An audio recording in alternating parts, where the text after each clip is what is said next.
So ladies and gentlemen, with a total of 22 Olympic medals, please join me in a cheer to welcome the most decorated Olympic athlete of all time, the extraordinary Michael Phelps.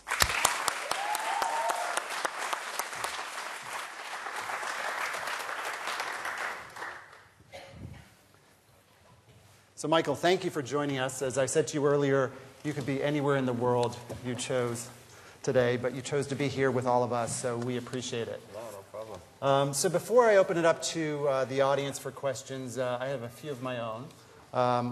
First, you put on quite a show for us over the past week and, cemented your position as a global sports icon. So tell us a little bit about your experience here in London and some of the moments that really meant the most to you. It's hard to really even start going through what went through my head this week.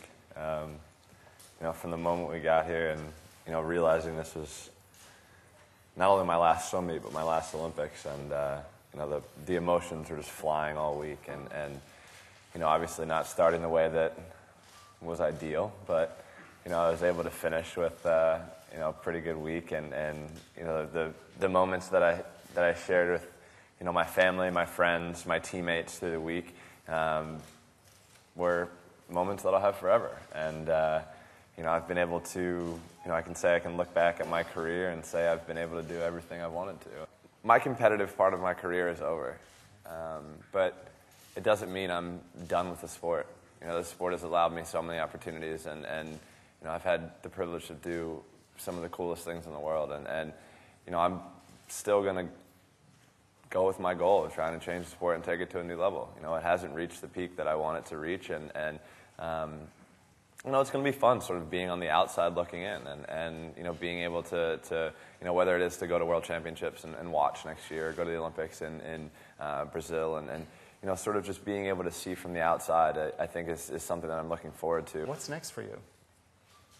I want to go and travel around the world and just have some fun.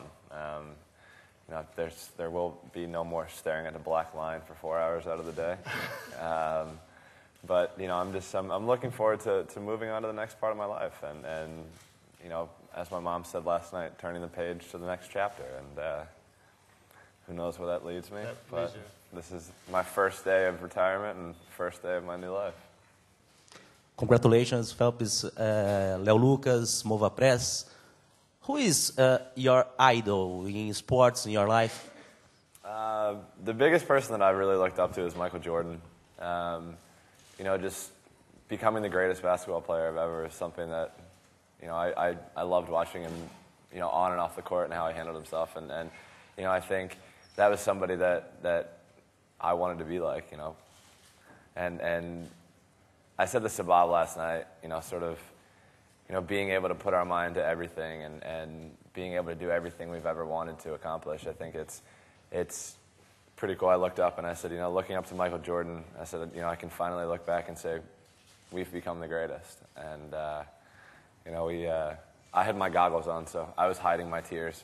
But Bob was standing on the deck, and he, as soon as I got out of the pool, he was like, "That's not fair. You had your goggles on, and you were hiding your tears." He's like, "I was standing on the pool deck with all the other coaches, and mine just came streaming down my face." So, he was somebody that I definitely wanted to try to be like, just because also he changed the sport of basketball and how people looked at it, and that's something that I've wanted to do for the sport of swimming for so many years, and I can finally see it happening.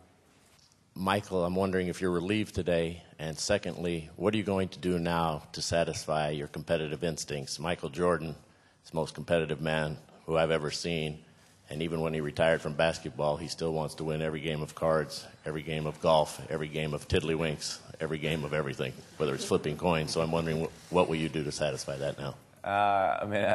I'm a very competitive person, and like I said, I think golf is going to be something that I'm going to play a lot more of. It's something I'm looking forward to, and I'm going to have the opportunity to do that a lot more than I have ever in the past. Other than that, I don't know. I'm sure I can be competitive and with friends in everything that I do. my mom's saying words with friends right now. We're having some good words with friend battles here. We've been going back and forth for a while, and same with my sister. So, no, it's just anything, any kind of game, just excites me. You know, it's all strategy, and once you figure it out, you stick with what works. Where will you keep your medals? My medals are in a safe place.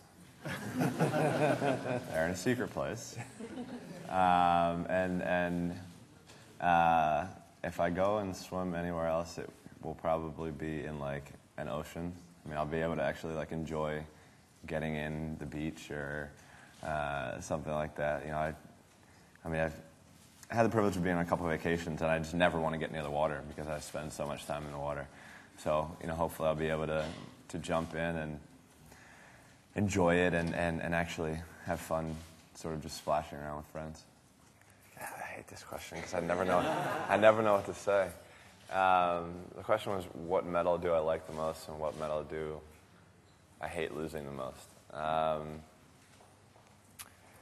mean, there have been so many amazing races. I mean, I think the best one was probably my first one back in 2004. You know, being able to win the first gold medal the very first day of swimming in the 400 IM is probably one of the coolest moments, just because it's the first one, and you know, it just shows that hard work does pay off. One I hated losing the most, probably the 200 fly here.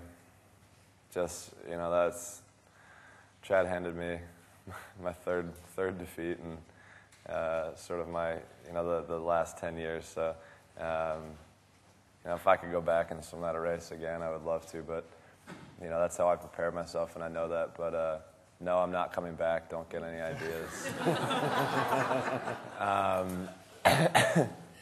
But, you know, like I said before, Chad prepared himself for that race, and he was the more prepared swimmer.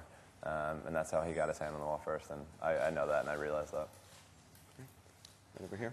Michael, Trip Mickle, Sports Business Journal. The emphasis coming into these Olympics was on making it about the athletes. I was wondering how you thought London had done in that regard, and then also just how this Olympics compares to the previous three you've attended. You know, every Olympics is so different. You know, Sydney, I remember most of it, not too much. It seems like it's so long ago. You know, obviously I've been able to build through these last, I guess, my 4 Olympics. But you know, the food is definitely better here. I'll say that. Food in the dining hall is definitely better.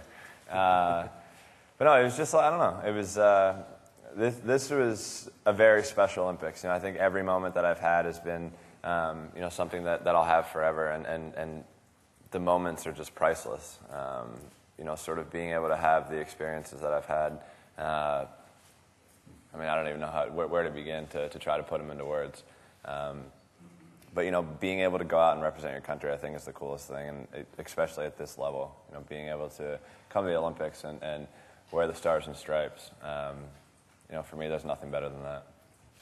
Hi, this is Tatiana Benza from W Radio from Colombia. Congratulations. You've been called the greatest Olympic athlete of all times. How does that make you feel, and is it possible to find other challenges after being called like that? I said all along that I just wanted to be the first Michael Phelps. You know, I wanted to do something that nobody else has ever done before. And I've been able to do a lot of first. And that's something that I'm proud of, you know, something that I've worked to be able to achieve. And you know, it's been, like I said, a long career, but it's been a great career. And you know, I'm happy and you know, ready for the next chapter. Yeah, what are your views of London? What are your views of London as a host city? It's been awesome. You know, it's you know, I try to, every city I go to, I try to compare it to, and I always do this as an American, but I always try to compare it to an American city. And I love New York, and you know, I think it's London and New York have a lot of similarities, and I think it's awesome. You know, I was driving down, you know, from the Village last night and going through sort of the city a little bit, and it was just fun being able to see different parts of the city, and you we were coming over the bridges this morning, being able to see Big Ben in Parliament, that was the first time I'd seen him this whole trip. It's just cool being able to go around and see more of it, and hopefully over the next couple of days I'll be able to enjoy it a little bit more, and I'll be able to have time to go out and, I don't know, see London how you're supposed to. I don't know how you're supposed to, but I have some friends who live over here, and I'm going to ask them what to do and what to see, and I'm definitely going to enjoy this one more than more Olympics than I have in the past. It's just cool being able to just have fun and enjoy, and I've said this so many times to you guys, but that's all I really wanted to do this Olympics, and I've been able to do it.